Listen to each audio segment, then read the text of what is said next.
right. Thank you for joining me. Thank you for joining me on my channel. My name is Jaquab Ben Yisrael. Welcome to my channel where I just try to exercise my faith. I just try to exercise my faith to the best of my ability and just try to redeem the time. I'm a brother who realizes that I got an opportunity to redeem the time, and that means to share my life. I like to share my life and show you how the Creator He works in my life. Lessons that I get taught, I like to share it with you, knowing that the will of the Creator is backed up in trying to take what He has given you and you serve your brother with it. So what I'm doing, like making videos, just sharing from making videos. I've opened up a room on Facebook to invite brethren. You can do the same thing, man. You can do the same thing in trying to fulfill the will of the Creator. You can do it for as long as you want. You can do it for as often as you want, for as little as you want. It's all up to you, man. As long as you do it according to sincerity and truth, because that's what you feel in your spirit, that's what you want to do. That's the only type of free will offering that you can give to the Creator. It has to be totally free will in nature. So thank you for joining me on my channel where I just try to, I believe that, and I believe for a long time that if I was sincere and willing to humble myself, that the Creator would find me and then He would tell me what to do. And so that's the reason I have this channel. I have a fellowship on Facebook, and I just try to be a light while I'm in this reality. Now, I want to acknowledge the angels of the daytime and the angels of the evening found in this book right here, the Essay and Gospel of Peace, book 4. Today being Wednesday Rising is going to be the angel of water. The angel of water. So as soon as I find it, we can be told what we can say to the angels of water, to the angel of water. So let's see. I went too far. Angel water right here where it says on the 6th rising after Sabbath, say these words. So we're going to say these words 3 times together on 3. Angel of water for Wednesday rising. Okay. Ready? 1, 2, 3. Angel of water, enter my blood and give the water of life to my body. Again, 1, 2, 3. Angel of water, enter my blood and give the water of life to my body. One more time. 1, 2, 3. Angel of water, enter my blood and give the water of life to my body. And then we read, and you will feel like the current of the river. Power of the angel of water, enter your body, and like the rivulets of a stream, send the power of the earthly mother through your body to all parts of your body, and it shall be for healing. For the power of the angel of water is very great, and when you speak to her, she will send her power wherever you command. For when the angels of God dwell within the Son of Man, are all things possible. Now, I've been saying these words, I've been doing the acknowledging of the angels for a long time, and nothing like what I read has happened. I mean, the way I think it should happen. You know what I mean? I mean, like you say it, and then there's an obvious change. You know what I mean?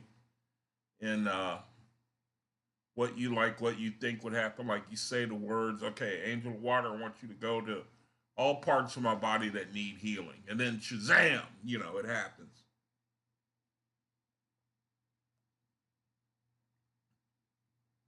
I haven't seen that. I haven't experienced that. But I still believe that the angels are to be acknowledged. And I believe that you cannot call the Creator God a liar. And I believe that it is His will to be thankful that He provides the angels for your reality, to help you in your reality. So you can see that this is what walking by faith is. You acknowledge the angels, it's telling you things and benefits that you're going to have. You don't see the benefits come to pass right away, but you still keep doing it. And that's really what walking by faith is. And it's really to help you to practice doing it in this reality, even when you don't feel anything, you don't see anything. To me, it's the creator saying he's teaching you to practice, practice, practice, practice. Always practice, practice, practice, teaching you to believe even when you do not see how he is going to operate. So that's why I love the angels and being able to acknowledge them, because I believe that by practicing, practicing, practicing, that's how these things eventually come to pass. I think that we're getting taught a lesson when we acknowledge the angels. And so this evening is going to be the angel of love. The angel of love, where we read on the fifth evening after Sabbath, say these words. So we're going to say these words 3 times together on 3. Okay? Ready? 1, 2, 3. Angel of love, descend on me and fill with love all my feelings. Again, 1, 2, 3. Angel of love, descend on me and fill with love all my feelings. One more time. 1, 2, 3. Angel of love, descend on me and fill with love all my feelings. And then we read, for it is by love that the Heavenly Father and earthly Mother, the Son of Man, become one. Love is eternal. Love is stronger than death. And every night should the sons of light bathe in the holy water of the angel of love, that with the morning he may baptize the sons of men with kind deeds and gentle words. For when the heart of the Son of Light is bathed in love, only kind and gentle words speak forth. And so the Creator, his idea of love is way, way, way, way more profound, deeper than ours. I mean, because he wants us to dedicate ourselves to our brethren. He says that is what doing his will is. And you look around, you can see in this reality where we're a reality of selfish. That's how I know we're in the beast kingdom. Where we live right now is the beast kingdom. You sons and daughters of light, you faithists, you oral lights, you spiritualists, you Israelites. I'm telling you, I'm getting more and more convinced. I'm getting way more convinced that we live in the beast kingdom. We're in the beast kingdom right now, especially knowing the structure, the spiritual structure, which the Oahspe talks about, telling you about the first resurrection, the second resurrection,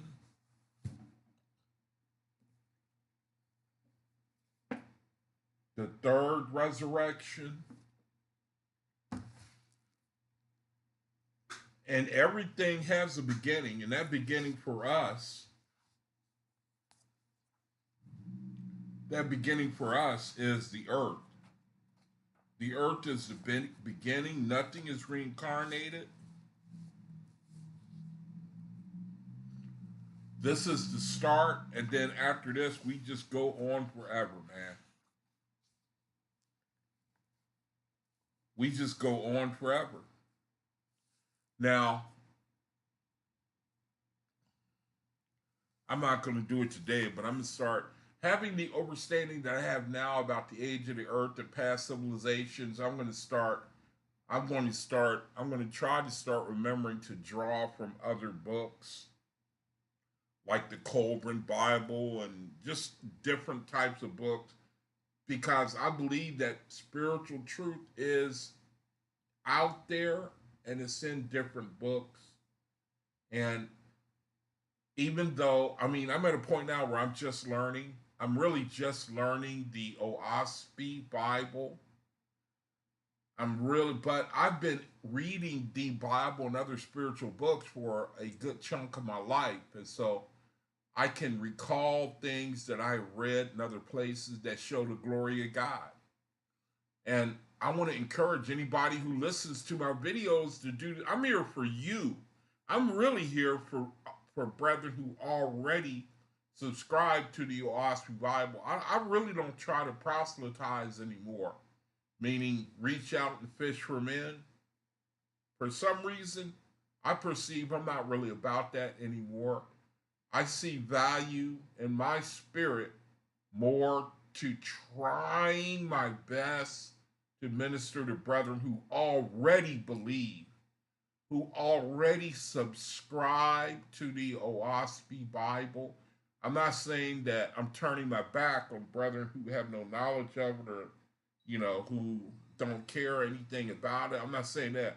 I'm just saying that as I read the Oahspe, it seems to tell me to let the creator deal with brethren who find it hard to,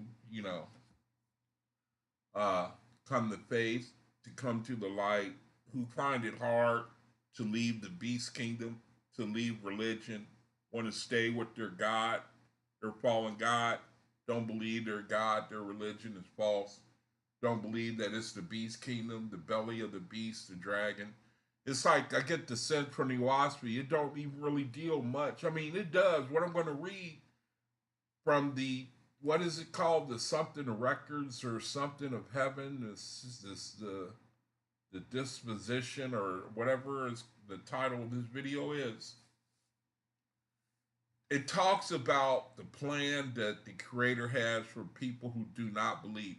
I mean, I was talking with a brother the other day on video. He was telling me how even the people who were lost in the sinking of a continent, man, I still can't get over that. A whole continent, man, right out here off of the water where I live, Pacific Ocean, man.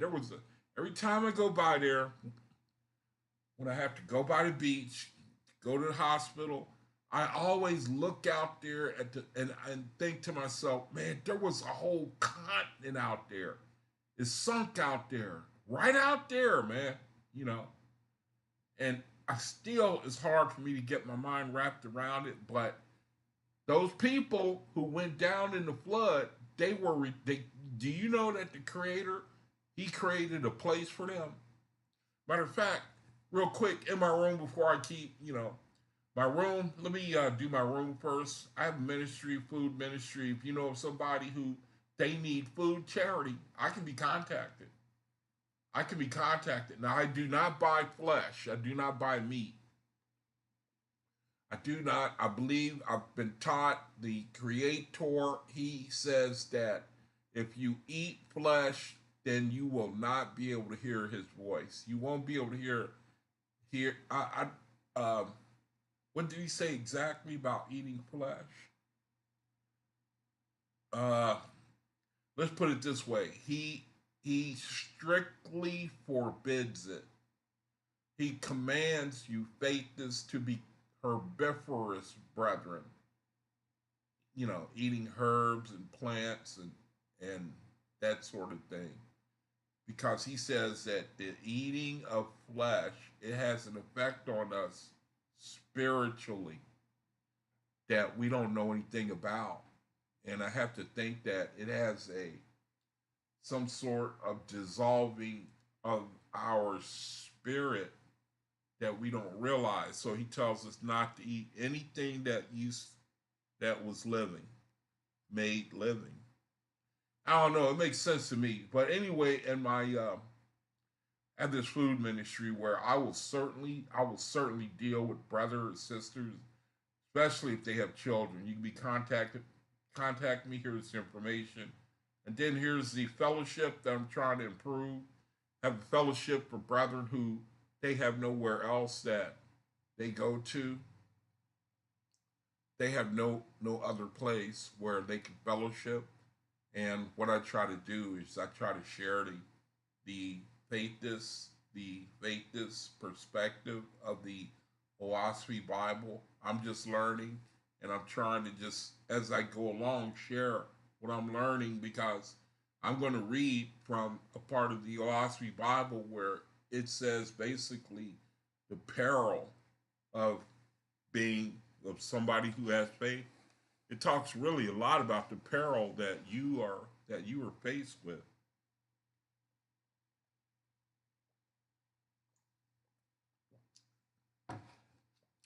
It's going to talk a lot about basically the character of the earth where we live, man. You know, the angels, they keep propping it up, keep delivering the earth, delivering the earth. That's another thing we're going to read where up until that point, in the point of the Oahspe, where I'm going to read, the earth was delivered 16 times. Up until that time, it was delivered 16 times. Now, one of the dangers of Christianity is Christianity points to only one savior of the earth. See, that's one of the problems. The Bible, it cannot defend itself against the Oahspe. It's helpless to defend itself. And the creator, he still makes it to where a lot of it, it has to depend. He don't make it. He could make it to where the creator could give us word. I think he does give us words that conclusively, absolutely, convincingly show you that the Bible has been created by the inspiration of false gods. A lot of it is creation. I think that there's some hope, there's some inspiration in it, some meaning some truth, but for the most part, the Bible has been under the inspiration of false gods. False gods, and I know how that sounds. That's a very serious thing to say, but I'm telling the truth. And even at this stage, it would be easy to deal with somebody. If I had to give an answer, it'd be easy, too easy for me. And I'm just a real babe in this thing. And I'm amazed that this information is out here and brethren want to fight against it. It's an amazing thing to me. Anyway, the creator man in his love, he doesn't just throw people away. He sunk a continent. Now, here's a brother. I had a conversation with him yesterday on video, and he was saying that even the people that were lost were saved. And he's right. He was right. I looked at it. I read the flood account, and I did it because I'm hoping that April 8th that we also are extended the same courtesy for if this eclipse means some sort of move of the Heavenly Father. I'm praying and hoping that he will extend the same courtesy to us to tell us what to do, where to go, or to gather us and move us out of the way so that the Uzzians, if they want, they can go ahead and destroy themselves. My prayer is that he'll remove brethren who don't want to be in the way of the Uzzians as they keep lining up for war. I'm praying that we just like the Bible says, man, account ourselves worthy to escape, brothers, what's coming on the earth. I believe, pray that ye are accounted worthy to escape the things coming on the earth, King James Version. Now, there's a good chance everything that I believe, I could be wrong. April 8th may come and go. It may be a nice sunny day, no clouds in the sky. Absolutely nothing happens. And, that'll be cool with me. That'll be cool with me, man. I know that the scriptures, the Bible, it talks about don't despise prophecy. Don't despise it, man. So I start barking personally. I'm a brother. I will start barking. I'll tell you to the best of my ability. That's what I see and how we should consider what we can do. I will start barking, man. I will start barking. So anyway, the brother, he was showing me that the Father, his plan, even though he had to sink that continent, it says here that they were commanded, the angels, that they were commanded to, where does it say here? They were commanded to go therefore down to the earth and provide nets and vanches. I guess that's some sort of vessel for receiving the spirits of darkness and for receiving the spirits of mortals. Who shall perish in the waters? So he made them perish, man.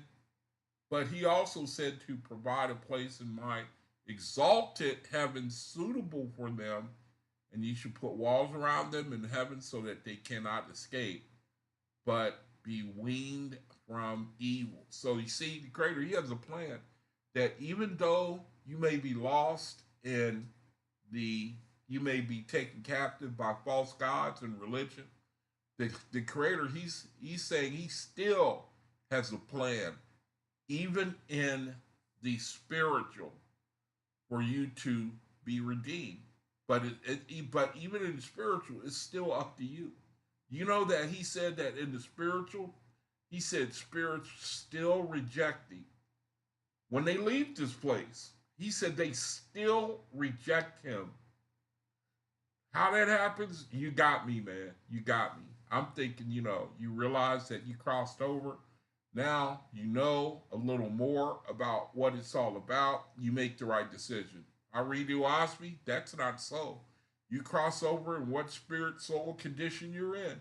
And you wake up in that, condition. Believing you're still in that condition. On the battlefield, fighting, and you get taken out, you wake up, and then the first thing you think to do is go run and jump in a foxhole or a bunker, and you don't even realize that you're in the spiritual now. That's what the Oahspe says. That's reality. So the brother was right. I'm glad that, I'm so glad the brother, he turned me. Well, I wasn't really wrong. I was just saying that I, I was saying I was hoping that the Creator, if April 8th is what it's supposed to be, what it looks like, that he will make a way for us, man. Just please, I pray that we don't have to witness what man is getting ready to do to himself. I think that the Bible, the Oahspe, calls it a time of AG that's coming upon the earth. AGI. It's like a dense atmosphere where the light just gets less and less and less. The spiritual grade of man, it goes from 33, down with each new bomb, with each new day, with each new month of bombing, the grade goes down to 32. Another month of bombing and killing, it goes down to 31 and 30 and 29. And see, we're on the countdown to the destruction. Now, we can't just totally destroy ourselves because the earth we're still in a period of habitability, meaning we can live on the earth. The earth has still been made for us to live on it. There is a time where man is going to be extinct, and then the earth is going to go through a time of barrenness, and then it's going to go through a time of disillusionment, and then it's going to, the process, from what I understand, it starts all over again. There's the creation, there's the habitability of the earth, and then there's the barrenness, and then there's the dissolution. I think that's the way it works. And I'm sure some faithless brother who knows better will correct me on it. But that's the big picture. That's why you shouldn't let the earth take you away. You should not let the earth take you away, man. If somebody hear me, I'm just showing you what goes on in my room. You can click on the link. It'll bring you in the room. And I just try to do my best to encourage brethren to share so that they may be blessed. They may be, to learn the value of the room, man.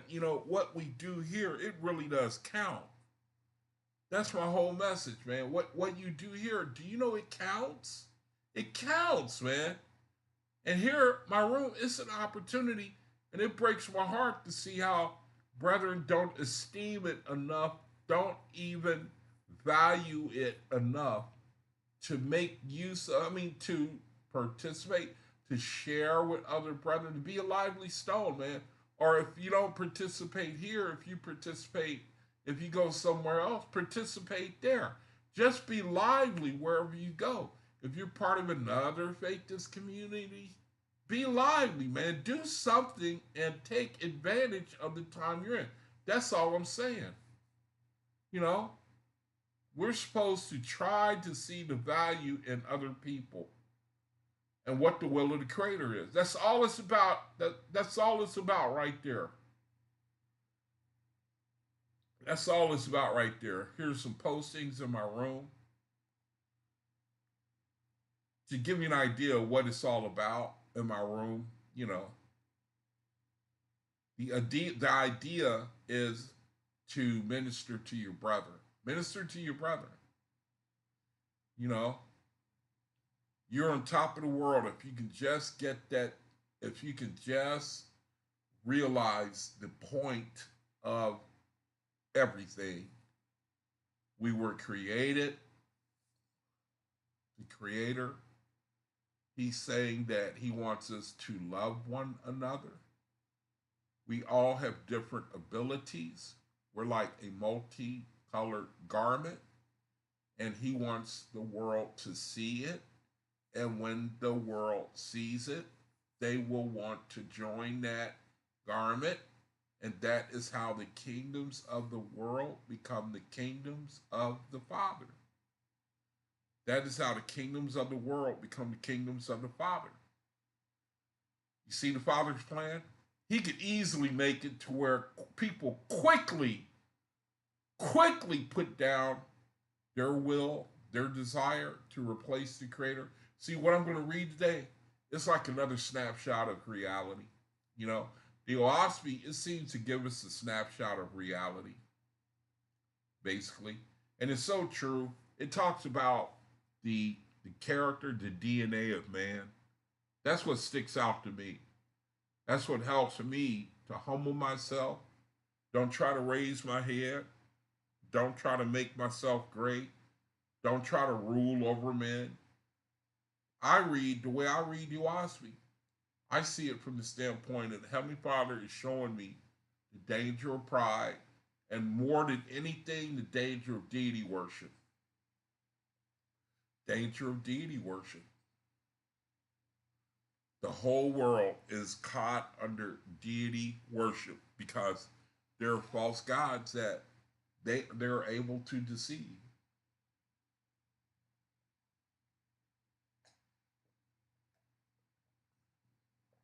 I read where there was some sort of council in the Oahspe Bible. There was some sort of council about the Father's plan to redeem the earth. The structure that the Creator had for the administration of the earth. And during that council, there were false gods there. So they had the knowledge of how to set up the earth, how to structure the earth, and then they get the big head and they decide they want to be worshiped. And that's why we have the children of men. They ruling over you faithists. They ruling over us. They've shown a history where they will, because faithists are called to be non-violent, non-resistant. And so what the other kingdoms of men do, they catch on. When they catch on to that, they seek to take anything that a faithist has. They'll take, they'll come in, it's like they will take, if they find out how we're commanded to be, they will plunder us. They will plunder us. Give us your possessions, give us your money, knowing that we're as from what I can understand, we don't, actually I need understanding on the Creator, because he told our people in antiquity, if they ask for your land, give it to them. Now I don't understand that at all, man. I'm telling you, I need help with that. If they ask for your land, give it to them. Are you serious? You mean just give it to them? How where am I? Yeah, you start thinking, well, where am I going to go? Where am I going to live? And it's like the creator is saying, you just leave that to me. See, the creator, I mean, I'm serious, man. He talks about a road that it seemed to be hard to, it's going to, man, it'll be hard to walk on, you know? It'll be hard to walk on. I try to do my best, but I know that I live in a reality. We live in the beast kingdom. Make no doubt about that. And weakness does tempt the aggressor, man. It tempts them. It will, if you're non-resistant, they will then they will try to take advantage of you.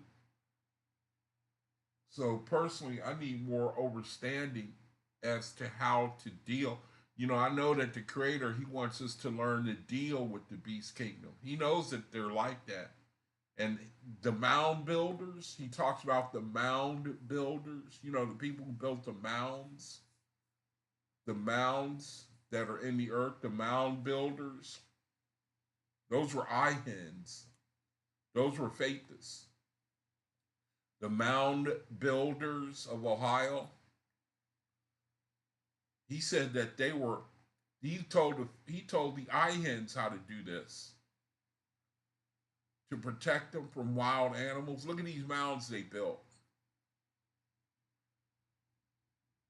He said he told them how to do this to protect them from the wild animals and intruders, invaders, I think.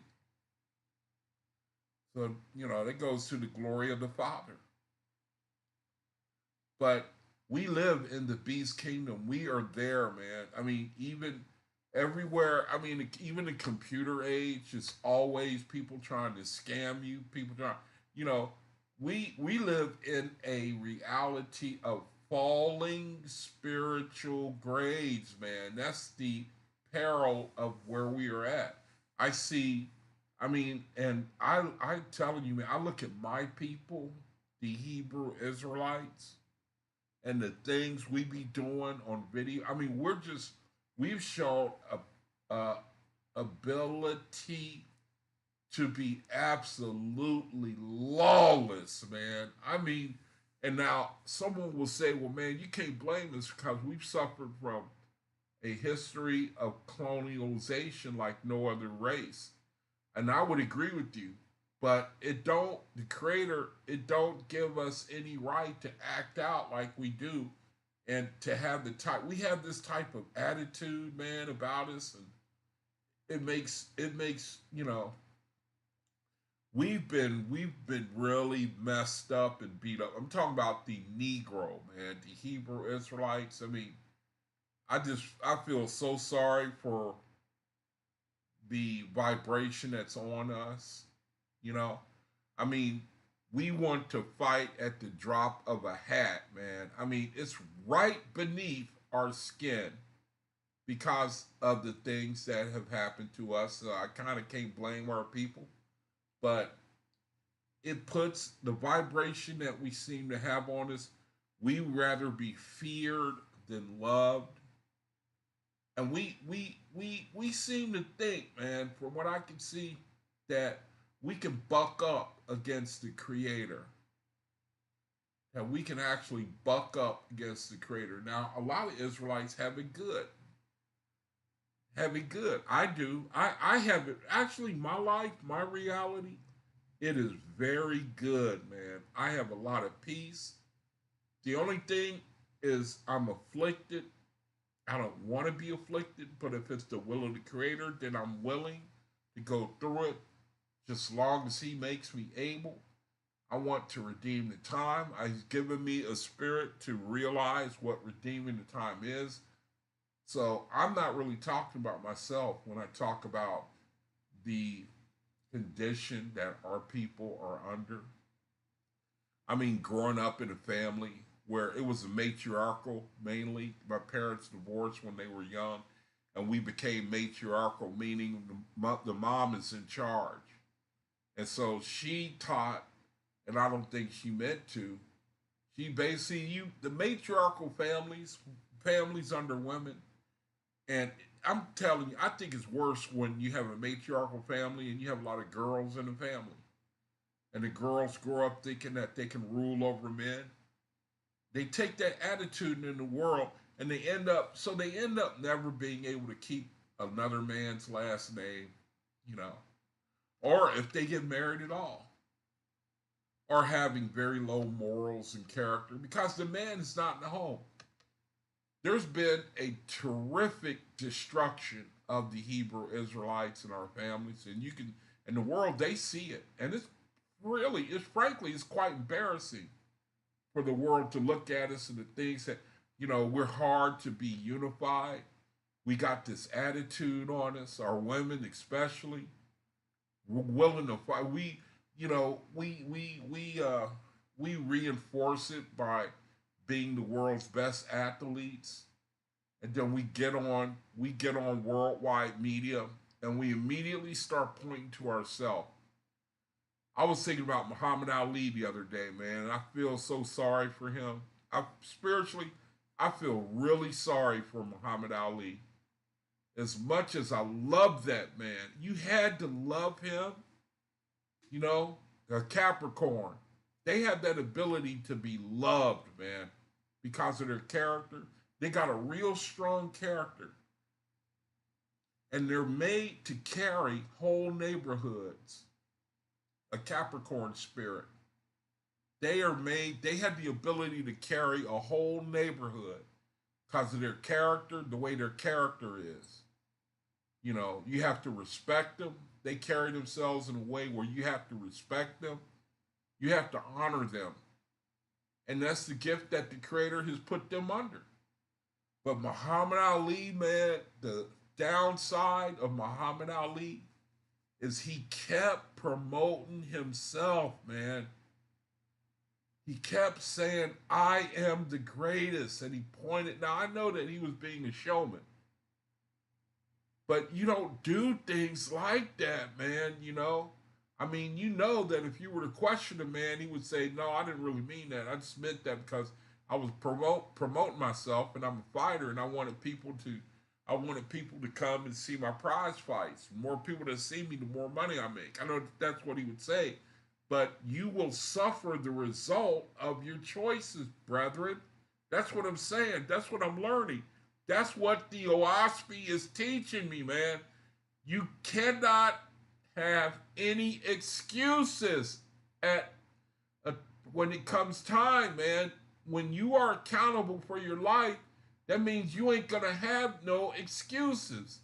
The Creator, He brought you in as a baby. He made sure that you were cared for, that you were provided for, that you grew up and you begin to learn.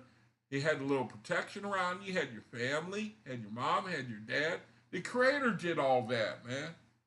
The problem is we get to a point we get proud and start thinking that we did everything on our own. So I look at Muhammad Ali, I say, man, I just shake my head. I shake my head, man, because everybody loves that brother, man, and don't realize what the Creator have to say about people like that who promote themselves even over the Creator and don't even think they're doing so, but you are. You're directing people to you. And athletes do that. They're famous for doing that type of stuff. Really, that's Babylon for you. Look at me, I'm so great. I have all this money. Look at how I can live, in total throw. I do what I want to do. I remember Charles Barkley saying, I have FU money. See, that type of attitude. I have FU money. He thinks that because of his money, he can disrespect other creation sons and daughters of God. He's proud, lifted up, puffed it up, and he knows nothing. He knows nothing. See, if you don't have the ability to be spiritual, you probably don't want to listen to this channel here. You probably don't want to be coming around here because this is the type of channel here. I'm going to point to you. I ain't going to point to nobody else. I'm going to point to you. Okay? Because it's on you. I'm telling you. That's why this is not a very popular channel. I'm telling you, it's on you to determine your spirituality, your eternity. It's on you. Don't deceive. Let no man be deceived. See to it that no man deceive you. Save yourself. If you are alive right now, you got an opportunity to save yourself. You got an opportunity to get out of deity worship. You got an opportunity. If you see something on my screen, you like it, go ahead and stop the screen, check it out. I'm just trying to scroll, give you a little idea of what goes on in my room. I am really craving brethren who can participate. I'm really, really hoping, praying, you can participate, share with brethren, make it good for yourself. So now let me go to the metaphysical reading of the word. I have a sister, she blesses my soul. She feeds me with the metaphysical reading of the word. Has been for a while now. And I almost cut the sister off from the room. I remember thinking, no, I'm not letting her in. She's just going to be one of those who come into the room. She's going to come in and be dead. She's going to be stillborn. And I actually declined. I actually rejected her from coming in the room. And that sister came back and said something like, what happened? Or I was trying to join her. And I let her in, and she's been one of the most liveliest stones I've ever seen in my room. And I almost cut her off. And she's the one that does the most sharing in my room. Really? And I hate when I make mistakes like that about people, And I almost got rid of her right before, And it just show you, it's like the creator, he teaches you a lesson. And I certainly need all the lessons I can get about patience with people. I mean, I can't, that's one thing, man. I think that everybody wants ultimate control over their reality. That's what I want. I want to be able to control my reality. And I don't think that's in the plans with the Father. I want to be able to have people from my past. I want to be able to make them manifest. Like, looking at times past in my reality. I want to be able to say, like, you get my idea. I want to be able to say, I want that girl who sat beside me in my history class. That girl, she was a cheerleader. I want her to manifest right now, and I want to talk to her just to see how things have gone in her life. What happened after she got out of prison, meaning high school? What did she do? What turns did her life? Where did it take her? And not only her, but other people. I want to be able to have them come by, visit Oahspe for about, an hour, half hour, catch up with people you used to know. Hey, man, what happened to you? What did you do when you got out of high school? Where did you go? When we split up, what did you end up doing? I'd like to do that, man. I'd like to call people to come and sit with me, let me talk to them, and then they come and then they go. After we catch up with one another, then they go back out into their reality, and I go into mine. I would call old girlfriends, and some of them I wouldn't, but find out how you doing, what you up to, and I'd like to be able to talk to you. And then they come, and then they go.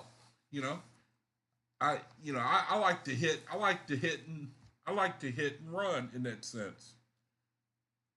You know, I like what one dude said. He said, "I love it when people come over. The only thing is they just got to know when to go." I want them to know when to go. You know, when we caught up, we see what's been going on with each other. You know, now you got to know when to leave. Or I'm, you know, I, you know, or just make it a way where I can go on to the next situation. That's what I would love, man. I would love to be able to control my reality like that. I would love that so much. I pray that the creator, he lets me do that. See people I want to see. And even some people I don't want to see. Like, man, why are you so evil towards me? You know? And yeah, even though I'm a king now and I can smash you to the ground, I'm not going to do that.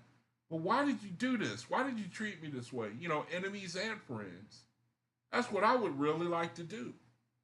You know, I always used to say, man, I want to be able to bless my friends and crush my enemies. You know, I wanted to be able to bless my friends and crush my enemies. But I don't feel that way anymore. See, that's another thing too, man. The Oahspe say, don't talk about yourself. It say, don't talk about yourself.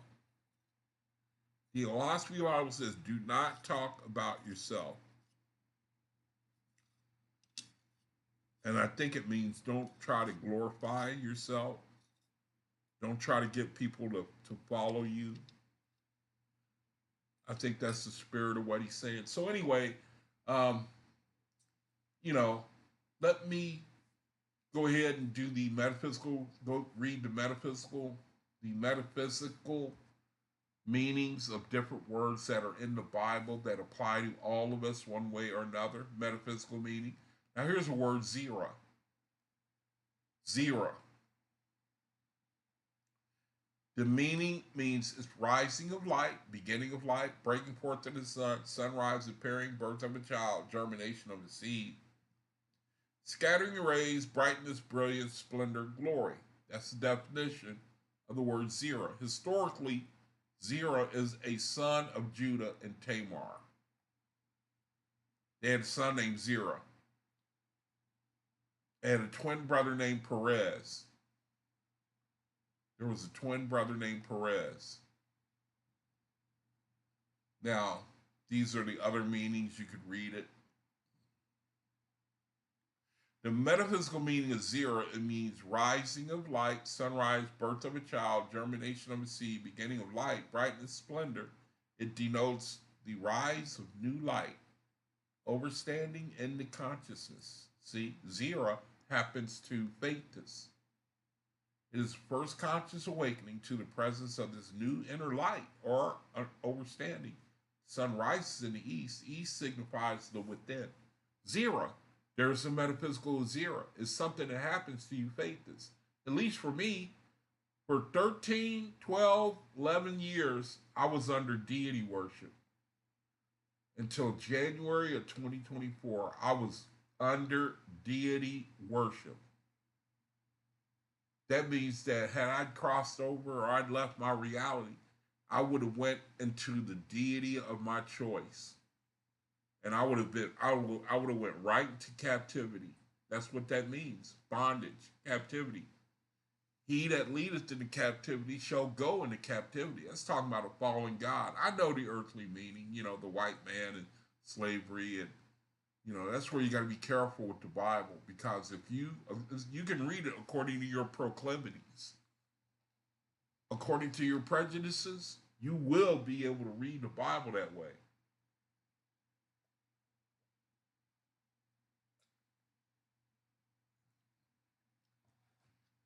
That's one of the ways that the Creator, He exposed your heart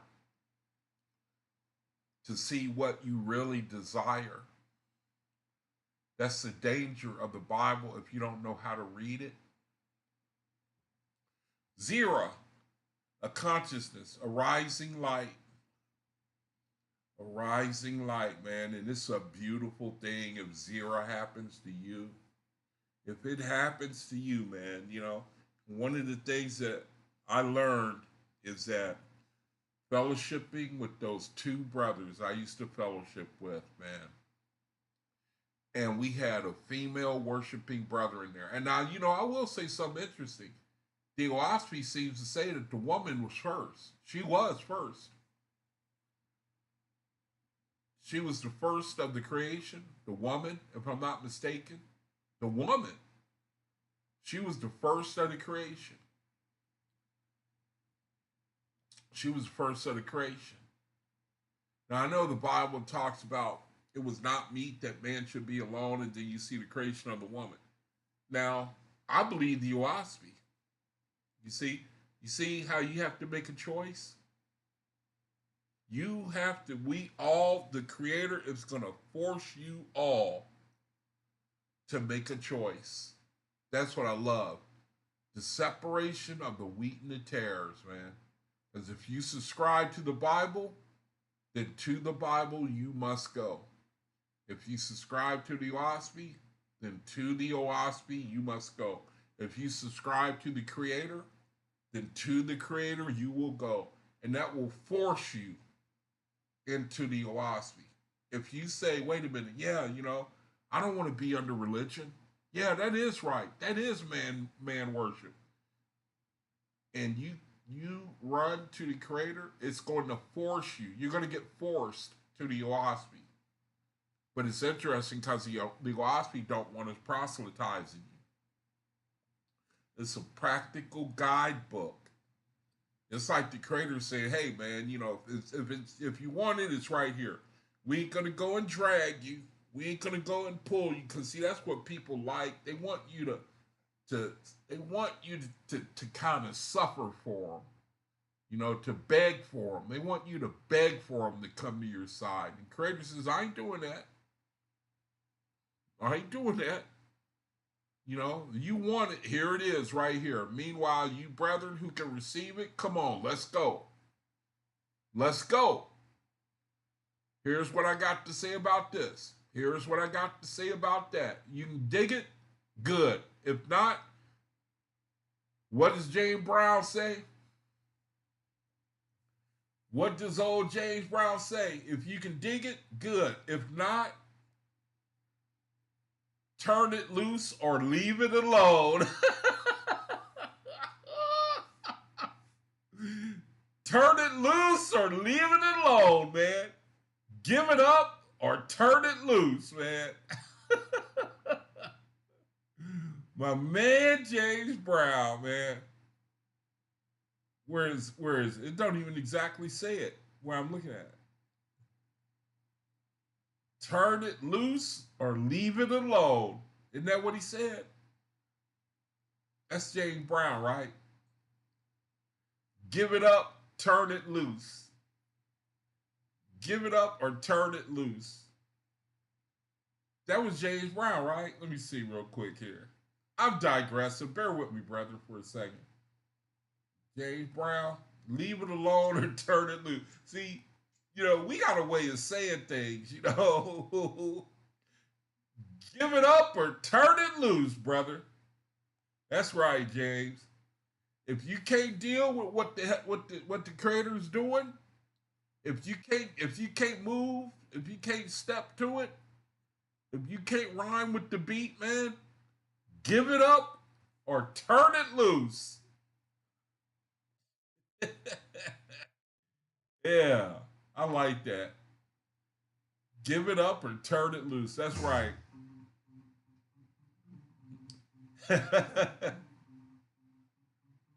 Yeah.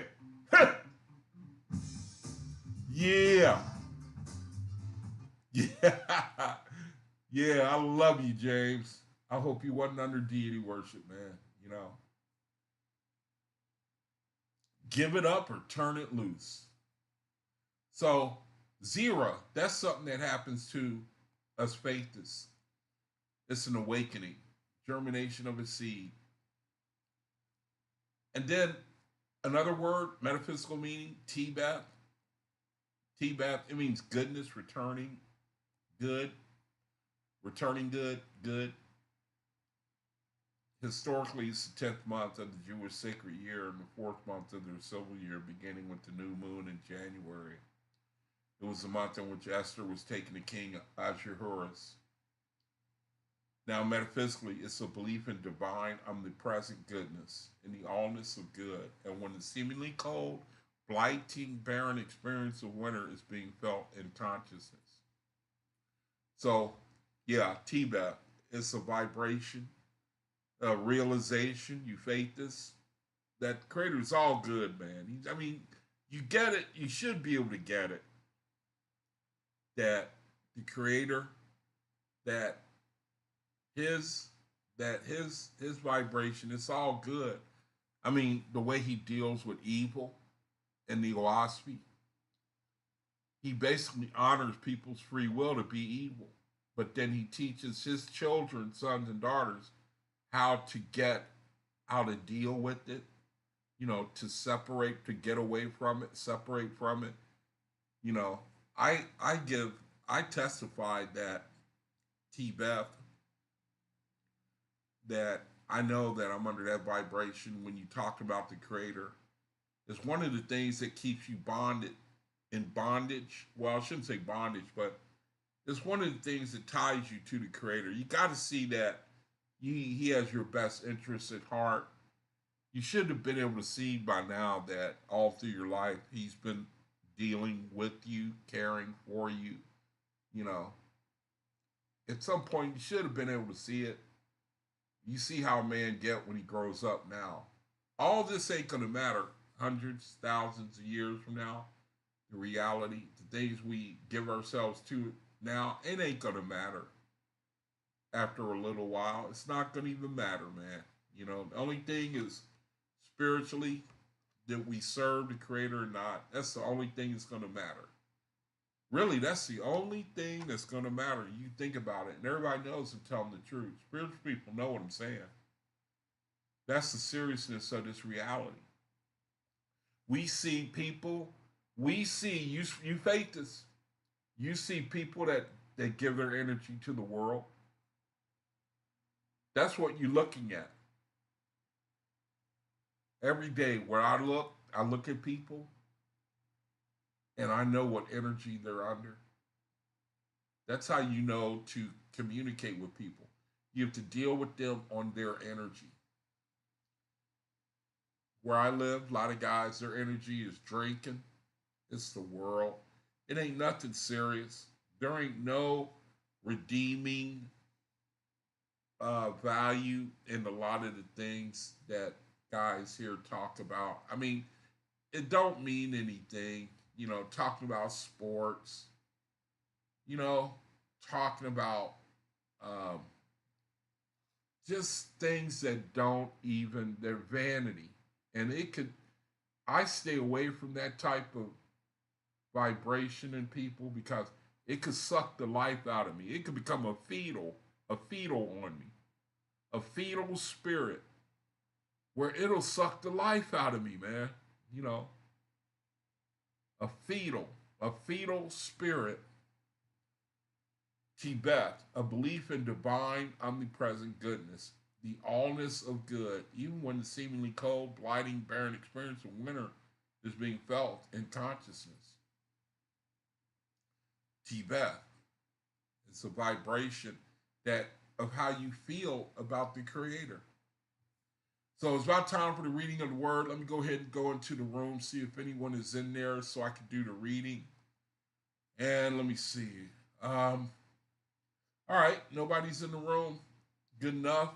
I can go ahead and go to the reading, start the reading of the word. The name of the video is Synopsis of the Heavenly Record. So basically, what you're going to see is like a snapshot of the world, man. You're going to see what it's like, what spirituality has always been. And you wonder, why does it have to be this way all the time? Why this constant digression of mankind? Constant digression, man. So anyway, may the Heavenly Father bless the reading of His Word. This is out of the book of the Oahspe called the Synopsis of 16 Cycles. Okay, so May the Heavenly Father bless the reading of His Word. Verse 1, it says, first, the earth travels in a circuit around the sun, which is divided into 4 arcs called spring, summer, autumn, and winter. In verse 2, it says, second, the sun with his family travels in a large circuit, which is divided into 1,500 arcs. The distance for each are being about 3,000 years or one cycle. Now, there's something here that if we chewed on it, we could get a lot out of it.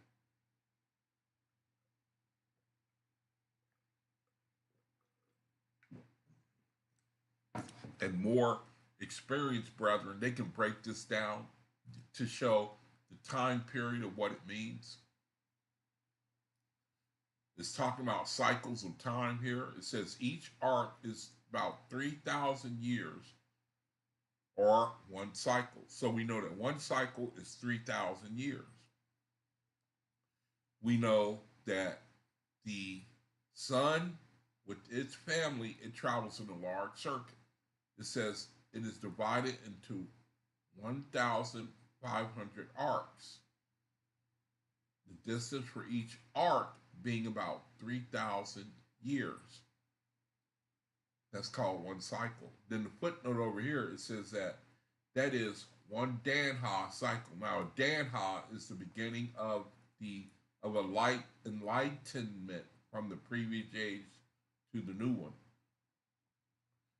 It says that one Danha cycle, there are, of course, cycles of other links. But because the Danha cycle is the primary Ethereal administrative cycle for the earth and her heavens, it is often referred to as a cycle in Oahspe. In fact, the format of Oahspe is structured around man's progress through the Danha cycles. But we go from one Danha cycle to the next. You know, maybe one Danha cycle we learn to walk. In the next Danha cycle we learn to talk. Then the next Danha cycle we learn to reason. Then the next Danha cycle we learn to live in cities. That sort of thing. A Danha cycle, a period of time. 3,000 years equaling one cycle. The circuit, the sun, is divided into 1,500 arcs. So you have to divide 1,500 arcs to get the number of cycles. But let me keep reading. Verse 3, during a cycle, the earth and her heavens travel through the Ethereal regions of hundreds of Ethereal worlds, which are inhabited by Jehovah's high-raised angels, whose chiefs are involved in the management of the world. So we go through these cycles through different Ethereal regions of hundreds of Ethereal worlds. These are high-raised angels that have come. They were men. They elevated in their spirit, and now they help to elevate the earth and its mortals. We go through Ethereal high-raised angel regions.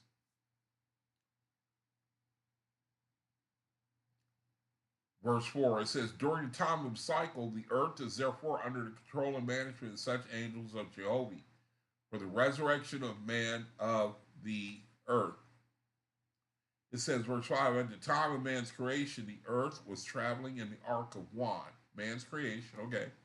At the time of the birth of the Ihen race, that's what the footnote says. The earth was traveling in the ark of Wan. So ark of Wan was the archangel over the birth of man.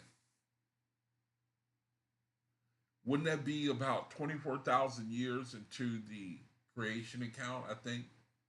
And then man comes on the earth. I think that represents the start of the habitable time of the earth. It says at the time of man's creation, the earth was traveling in the ark of Wan, where thousands of Orion chiefs live with billions of high-raised angels. So we came into the ark of Wan, and you have to think that We were taught how to, that was the time we were taught to walk, we were taught how to talk, taught how to live together, taught how to think. I would think that's what this is saying here. The Ark of One was responsible for that period of time. Ark of One. It says, verse 6, the Holy Council of Orion chiefs, through the wisdom and voice of Jehovah, appointed one of their number, Synopsis, an angel, to take charge of the earth and to people it with immortal beings during its travel and wine. So Synopsis is chosen by Archangel Juan to govern the earth. And it says, verse 7, the rank and title of Synopsis, thus raised up by Jehovah, creator of the world, became the first God of the earth and her heavens. So Synopsis was like the George Washington of the earth. Synopsis. So it says, verse 8, Synopsis had come with millions of angels who had been previously raised up from other worlds, and he accomplished his work and was known as God. Verse 9, Synopsis was then the first God of the earth and her heavens. So the first God of the earth and heavens was someone named Synopsis. It says that this place was within the Ark of One. All right? And during his cycle of 3,000 years, he raised up from the earth 1,500,000,000 brides and bridegrooms to Jehovah. So that's a lot. Synopsis' work was very profitable. He raised up a lot of faithless brethren. A lot of faithless brethren. But we're going to see a problem. We're going to see a steady decline. And then verse 10, after Synopsis came Ashung, sub-chief in the realms of Hayui and the Hyan Ark of Vihetivi. During the cycle of Anachron, also 3,000 years. Ashung raised up from the earth a harvest of 7,200,000,000 brides and bridegrooms. So he raised up even more than Synopsis. Ashung came along and he raised up even more than Synopsis. Ashung was a sub-chief. Verse 11, the third cycle was under the dominion of Hu Li, surveyor of the Kikayan stock in the Ark of Gimel. And his harvest was 3,700,000,000. All right. Now, you think the world today, there's, 8 billion people in the world, right? 7 billion, 8 billion people in the world. How many people are in the world today? Okay, closer to 8 billion. So these archangels, they were reaping a harvest, converting brethren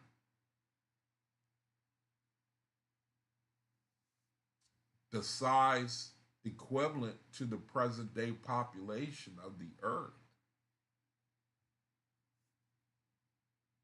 Brethren were they were elevating in their spirit high enough to be able to be harvested to spiritual realms, their spiritual grade.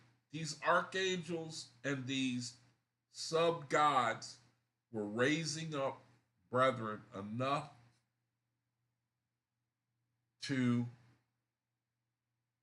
live in the spiritual realm. Because if your grade is too low, it means that you can't live in the spiritual realm. You just won't be able to if your spiritual grade is too low.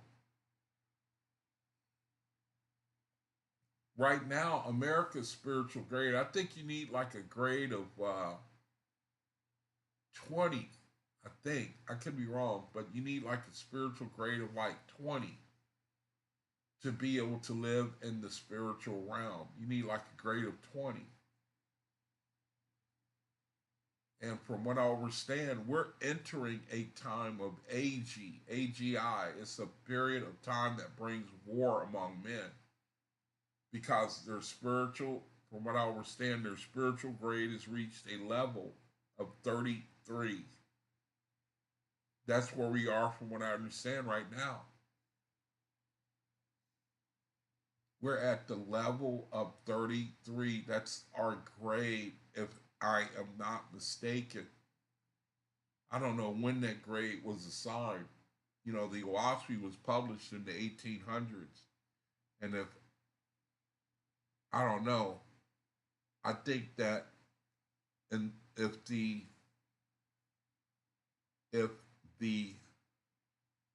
um,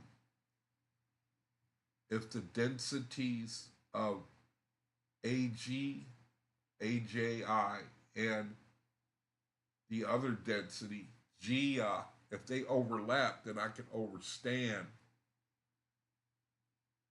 how the grade was what it was back then. It was so low back then. And now I can only imagine what our grade of the world is now because there have been a lot of wars and conflicts since then, since the publishing of the Oahspe.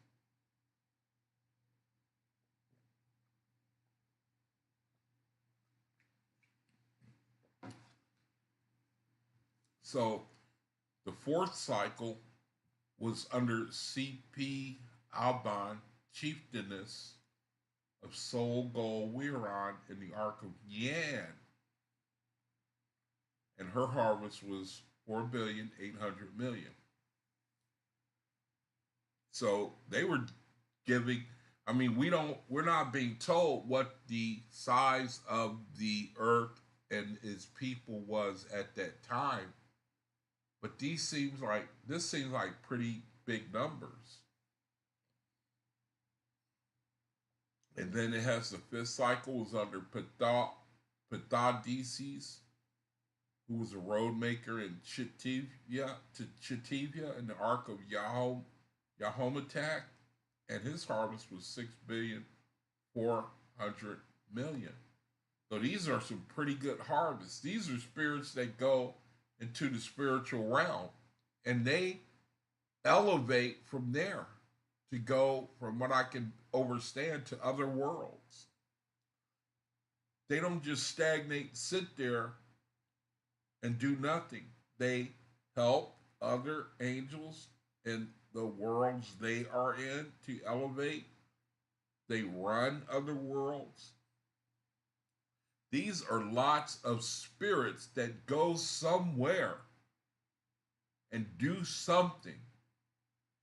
Verse 14, the sixth cycle was under Gomagak, god of Iseg, in the Ark of Song Wathga, and his harvest was 7,900,000,000. Okay, so what I'm going to do now is just basically, you can read it yourself. It's giving us 16 cycles of time. So you can read this yourself. And I'm going to go all the way down to, wow, look at this harvest. 10,800,000,000. Who did the 10th cycle was under Misela TV, a woman, chieftainess of. So these, wait a minute, these are some pretty big harvests right here. Man, those are some huge harvests that is showing us. Now, verse 19 says, and now the earth was full of people. All continents and islands of the earth were inhabited by man, nor was there any wilderness left where man did not dwell. Wow. I mean, all of Texas was habitated. That means that the Sahara Desert was habitated. That means that Death Valley was inhabited. Is that what it's saying? It's saying here that now the earth was full of people. From what I understand, that the whole population of the world can live in Texas in our day and age. So think about it.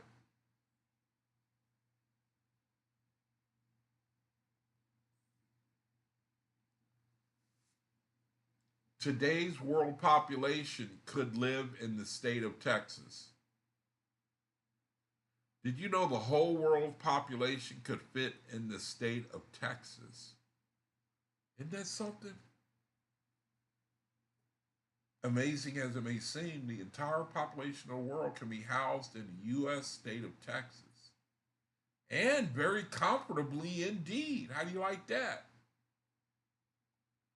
With each person enjoying a living far in excess of that now available to all but mostly wealthy. How do you like that, man? Did you know that? That's why these harvests are so big, man. You know? Look, 10 billion, 800 million harvest. Because the whole earth was now full of people. All the continents and islands of the earth were inhabited by man, nor was there any wilderness left where man may dwell. It says, verse 20, but the generation of man had fallen from 33 years down to 12 years. And man and woman were at maturity at 7 years old. How do you like that? And not many lived above 30 years, but they were prolific, a lot of children.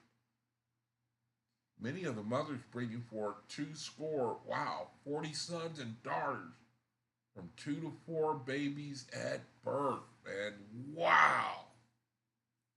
Isn't that something?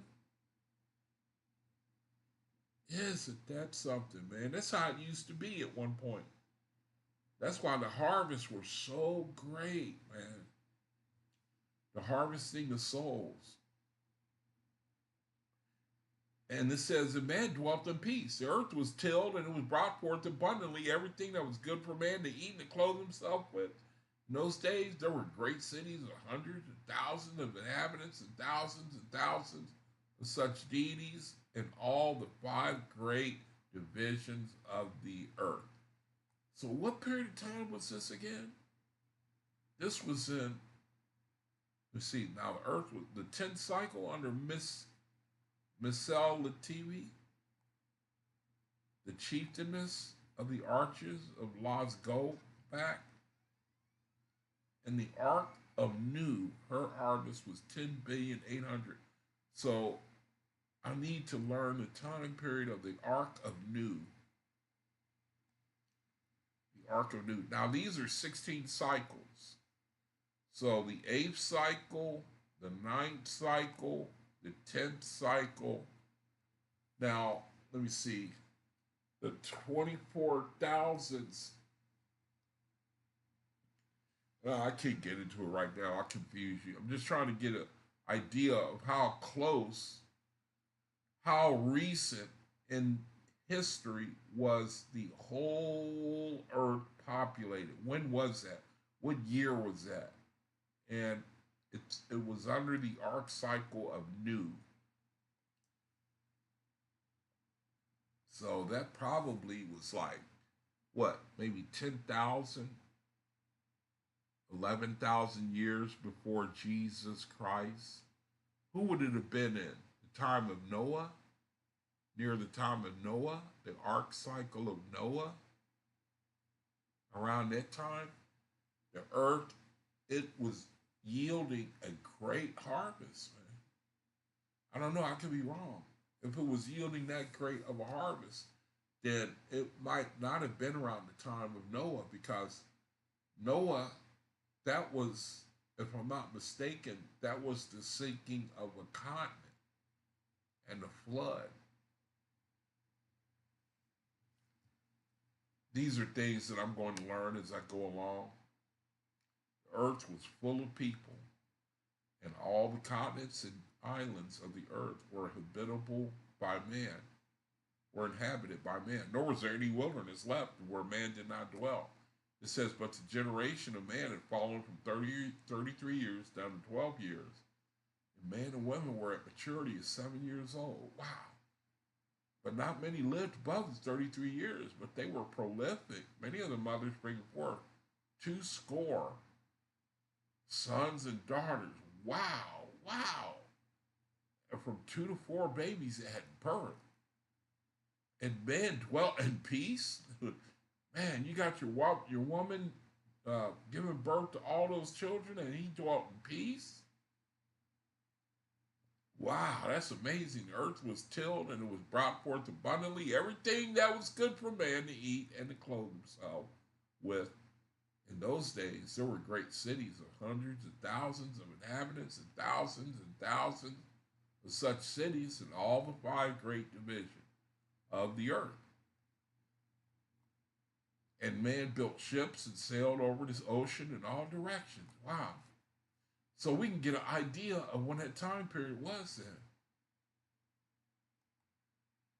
Give it up or turn it loose, brother.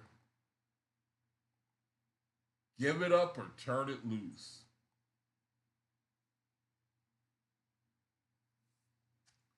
When was the first ocean-going vessel the Egyptians constructed? Large wooden ships known as sea-going ships, the Egyptians. 4th millennium before the Common Era. So that was like what? That was like 12,000 years ago. Around that time, around 12,000 years ago. Because you got from now until back then was, let me see, 2024, then you go backwards to 0. It's 2002. No, it's 20,000. Let me see. That would be 20,000 plus. Oh, I can't figure it. I can't get it in my mind. The 4th millennium BC. So the 4th millennium BC is what this period of time is talking about. Where man built ships, because the first seagoing vessel was around the 4th millennium BC. All right. So now that helps us to get a picture of this time period that we're talking about and this great harvest, because the earth was filled with people. And man built ships that sailed over the ocean in all directions around the whole world by the angels of the Lord. He was taught and guided in all things. And man had books, both written and printed, and in schools the young were taught knowledge regarding the sun, moon, stars, and all things that are upon the earth. And in its waters, this was therefore called the first period of civilization on earth. So that was all those years. That was in this time period. 4th millennium BC. The 4th millennium BC. Now they used before Christ.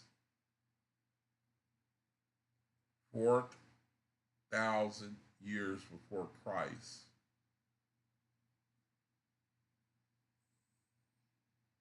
Bronze Age. So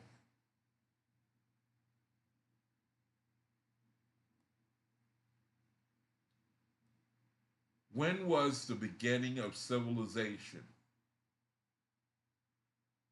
Okay, so they say the same thing, the Egyptians. They say it was the Egyptians. And man built ships and sailed over the ocean in all directions around the whole world. By the angels of the Lord, he was taught and guided in all things. And man had books, both written and printed. In the schools, the young were taught knowledge regarding the sun, moon, stars, and all things that were upon the earth and in its waters. This was therefore called the first period of civilization on the earth. Okay, Verse 22, it says, now for the most part, all people had become eye hands. Isn't that something? For the most part, all the people had become faithless. They knew and worshiped the Creator God. They were not under deity worship. They were not under idolatry.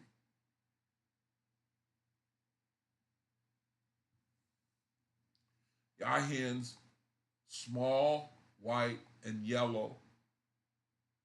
Some people trip off of that because they don't want to be, they don't want, they don't want nobody else to get ahead racially than themselves.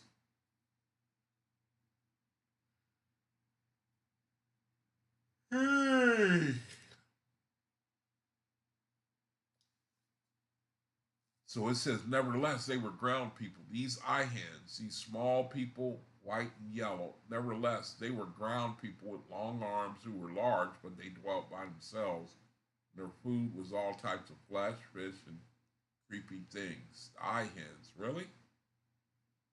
The ground people were brown and black, and they lived to be 200 and even 400 years old. So I remember watching a video, a debate, some sister, she had a problem with this when, her position was the Oahspe was a racist book. And I sat and thought to myself, even though she lacked understanding, because it wasn't talking about white people better than the brown people. And the brother showed a picture of a white and yellow person. And it was a picture of like an albino, and it had Negro features. Like when some Negroes have vitiligo, change the skin color, and the Hebrew Israelites call it leprosy. But it seems to point to us as the people in the place of unfortunate as in an unfortunate place, calling us the ground people were brown and black, and they lived to be 200 and even 400 years old. So, but my response is this: the Creator, even if this was true, He could do anything He want with any of us. You know, He can make us a crawling animal. He can call us anything He want. He can insult us if He want to,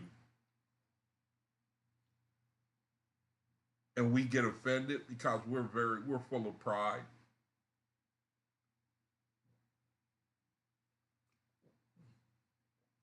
And you don't understand that anything that has life in it, that is the Creator.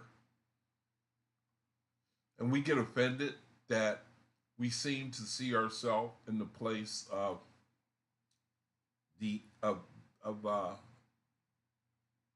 misfortune. Misfortune.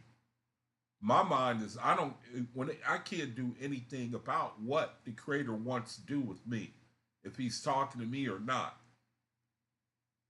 There ain't no way I can buck up. You know, who you think you are calling me a ground people? I'm not saying that it's referring to us. I can only say I don't know if it's referring to us, but I know that the Creator, He can do whatever the hell He wants, and can't nobody say anything about it. I don't see how He would put us, anything that is living, in a place of, because life is the Creator. He is life. He is the source. The source of life is the Creator. So I'm just saying that it's not how you start, it's how you finish spiritually. All of us started out basically as helpless, ignorant, all of us. And we like to make an issue of language that seems to put us in, it seems to place us in a bad light. We're proud as could be, man. We are proud as could be.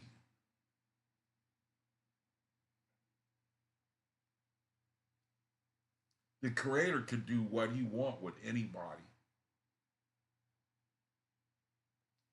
It says, verse 23, Jehovah said, in the early days I raised up Ihuans.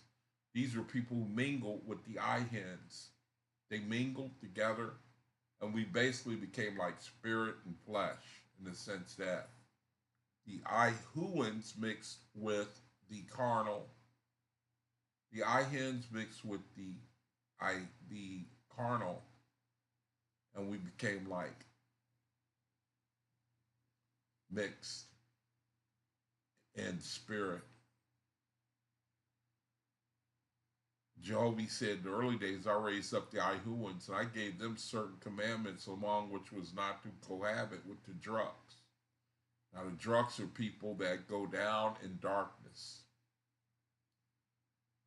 Like you look at people in the world today, people who are just no spiritual light, don't care about it, show no fruit for it. The drugs, the Oahspe calls certain spirits drugs. He says most people are drugs. They're like the animal kingdom, man. They got animal sensitivities. They're about survival, about acquiring goods and resources for themselves. No concern at all about anything spiritual, the drugs. And Jehovah, he gave the Ihuans, who are parts, they're like part spirit, part man. You know, uh, they're the Ihens who were faithists, and they commingled with those who were not faithists. They're called the Ihuans. And Jehovah says, I gave them certain commandments, among which was not to cohabit with the drugs, lest they go down in darkness. But they did not obey my words, and lo and behold, they are lost from the face of the earth.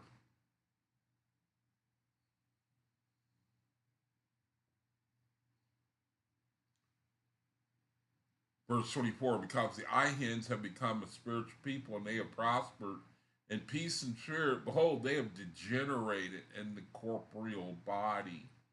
They yield abundant harvest for my Etherian realms, but they are like untimely births. The Ihens have become a spiritual people, and they have prospered in peace and spirit. Behold, they have degenerated. The Ihens have degenerated in the corporal body. They yield abundant harvest for my Etherian realms, but they are like untimely births. Not ready. Not organic. Not alive. Verse 25, now I will bring the earth into Aegean fields and forests for a long season. That is disease, pestilence, afflictions. He says, for I shall again reproduce the Ihuans, and the time of a generation shall be 33 years. For my harvest shall be of fruit that is mature and full of ripeness. Verse 26, and Jehovah brought the earth into new regions of the Etherian worlds and covered it over with Ag, east and west, north and south. Ag is warfare. Those are times of great darkness. That's what this image is showing you. Over here to the right, the earth is like the light in the middle, and it's just surrounded by a bunch of darkness. It's called Ag. Ag. A-J-I, Ag. East, west, north, and south. Ag. Darkness, warfare, fighting. Verse 27, and it came to pass that many of the Ihens lost their generative desire, and so did not bring forth many heirs. So we mixed. Darkness came over the reality, and the faithless lost desire to keep raising up children mixed with non-spiritual races. It said, but the brown people burnt with desires, and they laid hold of the Ahin women. And when he went to the fields, forced them, and thus brought forth again the Ahuan race. The copper colored, strong, bright, quick. So it sounds like he brought them into a time of warfare. Creator, he allowed the Ihans to go, he brought a thickness and darkness, and the Ihans began to cohabitate with the brown people who were burnt with desires. And they laid hold of the Ihan women. And when they went into the fields, and I think those fields is talking about wars and fightings, they forced them and thus brought forth again the Ahuan race. Faith is mixed with the, I think a good word is with outsiders. How about that? Outsiders. It says, verse 28, accordingly, the 11th cycle, which was under Gobath, god of Tyron Gothaga, and the Ark of Suli, brought forth the harvest of 6,700,000,000. And then the 12th cycle, and then the 13th cycle, and then the 14th cycle, and then the 15th cycle, 16th cycle, and 17th cycle. Or the 16th cycle, different harvestings of the earth. Different harvestings of the earth. Now check it out, chapter 2, synopsis. It says, God, who was Neph, so the God's name was Neph at this time, said, hear my prayer, O Jehovah. The earth and her heavens have gone down in darkness. So there was this great time of fruitfulness, and then we start declining. We start going down in darkness. It says the Ahin has been destroyed, and all the divisions of the earth except Waga. Talking about Euphrates. This is our history of being in this reality. It says more than 30 billion angels are gathered on the surface of the earth, and they are too low in grade to be delivered. How do you like that? 30 billion angels are gathered on the surface of the earth, and they are too low in grade to be delivered. I think that's what, a grade of under 20. You cannot live in the light, in spirituality under the grade of 20. And so here Neph is saying, what shall your God do, O Father? Mortals are descending in breed and blood. They inhabit the earth as diseased vermin. Their cities are destroyed. They live in a manner of four-footed beasts. This is talking about people. It says the inspiration of your God and his angels can no longer reach them. When they die, they enter these heavens. They're like festering sores on one another. Billions of them. For 3,000 years I've labored with them, but the abundance of their darkness outmatches your God. What shall I do with them, O Father? How shall your God deliver so great a carcass of death?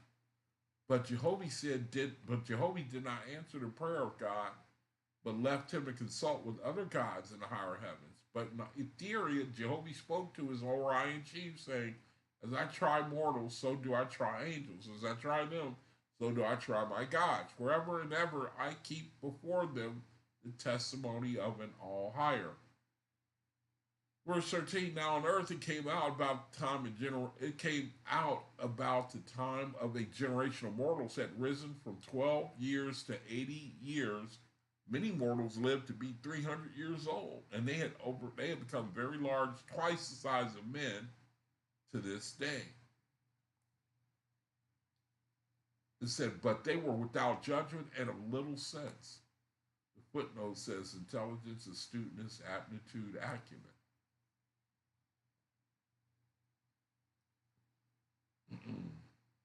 It says, but they were without judgment, and many mortals lived to be 300 years old. They have become very large, twice the size of men of this day, meaning making them about 10 feet tall, 3 meters, but it may have ranged up to 12 feet.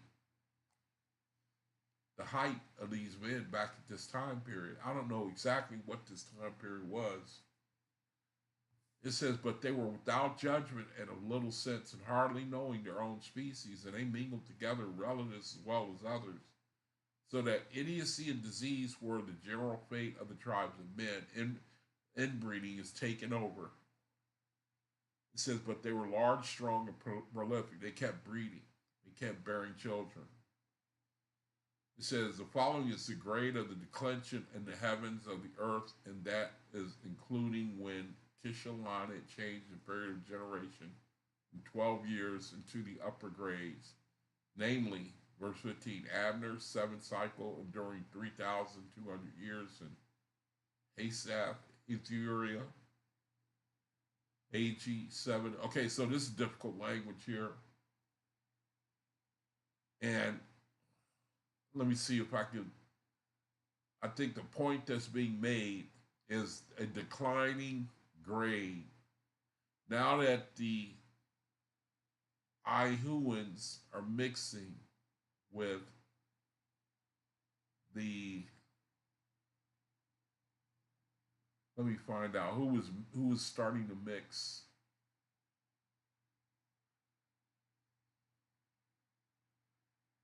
Okay, the Ihens,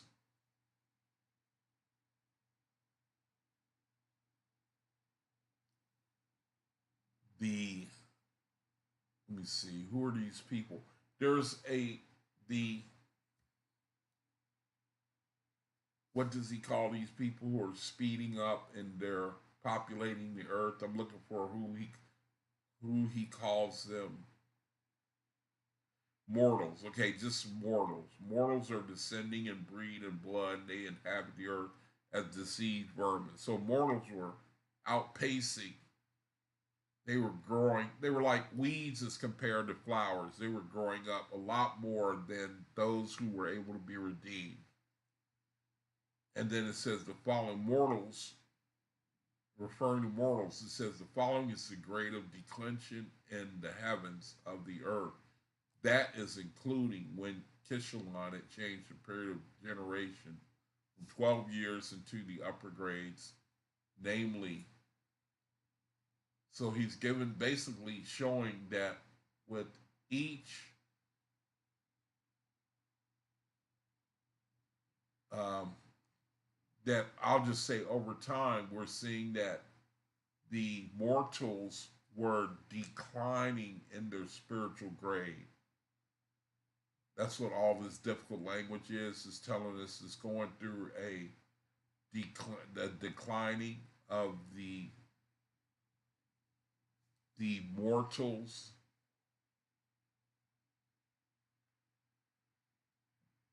And it's listing what their grades are becoming, which are lower and lower. Like here you see 77, 69, 61, 58. People, populations getting lower and lower in grade. 51. And it says, from this time onward, there was found no grade in the roadway of the solar phalanx, which is the great serpent, which is the sun and the planets following it, sufficiently dense for the angels of the heavens of the earth. So no light, no evolution. The earth had reached such a point of stagnation, there couldn't even be any elevation. And it's the same way in our day. And then we come to chapter 3, verse 1, where it says, Jehovah moved upon the Etherian worlds and the wide regions where the great serpent traveled. His voice went forth, and among the counselors, his high ruling chieftains of the exalted kingdoms in the firmament, he spoke, saying, Hear me, O chieftains, be far seeing in my traveling worlds, and alert to my worlds. Behold, the red star, the earth has attained her maturity. As a daughter comes forth in the prime of life, so stands the young man in her glory.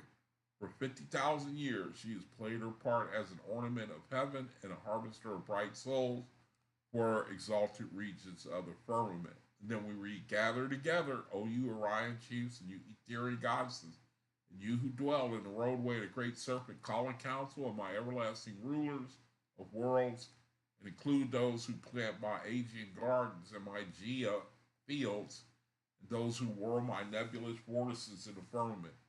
So all those who have a hand in the creation, they're get called together. Jehovah's getting ready to speak to them. He says, the voice of Jehovah extended across the wide universe, and those who were high raised in the management of worlds heard and comprehended. And in the Etherian gardens of Sinea, near the roadway of the solar phalanx, there assembled millions of Jehovah's highest in places like a park larger than 100 times the size of the earth. So that would be like the sun. They get called, they gather to a place bigger than the sun. And on every side they lay the crystalline borders of Etherian worlds, and when they were assembled, Jehovah spoke out of the light inherent, saying, 16 times by Etherian hosts have redeemed the earth and her heavens from darkness into light, and yet before the end of a cycle she falls again, and her atmosphere with her.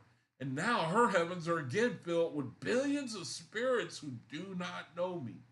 My emancipated, my free world, speak, oh. And now her heavens are again filled with billions of spirits who do not know me. And my emancipated world, speak, O gods and goddesses. Sutlu spoke first, saying, O God, I have heard, I have seen, too prolific is the earth, and the young daughter of heaven, too prolific is the red star of the firmament. Next spoke Kawaha, saying, You have spoken, O Jehovah, the rich earth is too prolific. Her father, her mortals are overpowered by her atmospheric hosts, and her people build up cities and nations for a season after dawn, but soon they are flooded over by beetles and druids, and the mortals devour one another like beasts of prey. Okay, so I'm going to conclude the reading of the word right there. I'll scroll down and let you look at everything that I didn't read. And basically, it's just going to tell you that we decline naturally. We just decline in our overstanding. Man will just constantly, when he's not getting propped up, man, he just keeps naturally declining, and then the creator, he steps in, he separates them, and then he puts them in a place in the atmosphere where they can even then still learn spiritual things. That's what goes on when brethren leave the earth. When our time, our mortality is finished, and we go to the place of learning, it's like you start all over again. And brethren who are ready, basically pictured by the marriage supper of the Lamb, where they go into the feast, and from what I can perceive, they go to higher realms, and they go to glories, and I forget what the other word is, but they elevate at a much higher level, a much glorious level. They witness and experience greater glories. They are ready to ascend higher. Basically, that's what this was going to show us in this reading of this word. Man, the angels of the Etherian, the highest realm, they come and they deliver man, and then man, he just falls right back down. That's why, when you look around in this reality, you fake this. We live in the beast kingdom. Get that down in your mind, man. We live in the beast kingdom. We are surrounded by the beast kingdom. People who cannot have faith, they can't exercise it, not really concerned about it, are under the beast kingdom, cannot escape it. And that's where you, even at a time like this, where we could be facing an event where the creator now, he's going to step in, because it is the time of Pluto going into Aquarius. So that's where we are right now. We live in the beast kingdom. We are in the beast kingdom right now. You should be, if you watch people, they just right up underneath the surface is enough to trigger them. From what I can see, what I have seen, the slightest offense is enough to trigger people to the point where they'll even kill you. That's the general, that's the summary of the nature of people in our reality. It means a low spiritual grade.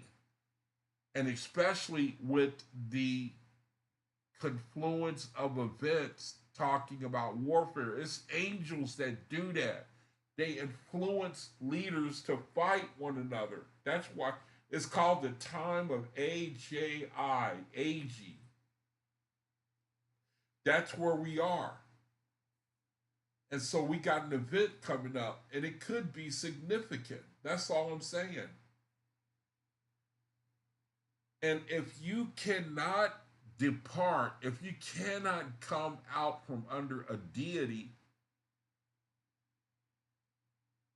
then I hate to even say it, man, you know, he that leadeth into captivity must go into captivity. That means you are already under captivity if you're under a deity, and the deity that you are under is going to go into captivity. He taking you with him, and you will not be able to elevate. That's why this time is so important.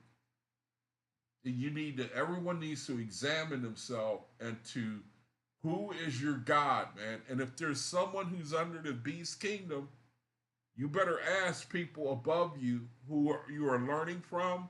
You better learn to ask them, hey, who is your God? Who is your God? And when they tell you that, when they answer how their God is someone who was born of a woman, now you know you got problems. You got problems.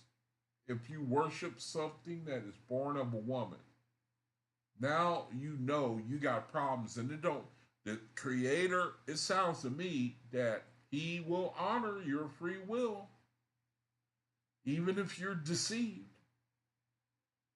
That's why I'm trying to be redundant, man. That will conclude the reading of this video. Let me go to the room so I can close the video, see if anybody is in there. All right. Today I laid an egg and I don't see anybody in the chat, but that's all right. You brethren who are watching, and you know, I don't know who you are, but you're in the room, you're looking at the video. Just want to thank you for joining me. Hope that you've been able to get some understanding, and pray that the Heavenly Father will bless you, brethren. Give us wisdom, knowledge, understanding, and also count us worthy to escape the things coming on the earth. More than anything, man. More than anything, to escape what is coming on the earth. That is the most important thing by far. So until I see you again on video, thank you again. Peace be unto you. Shalom.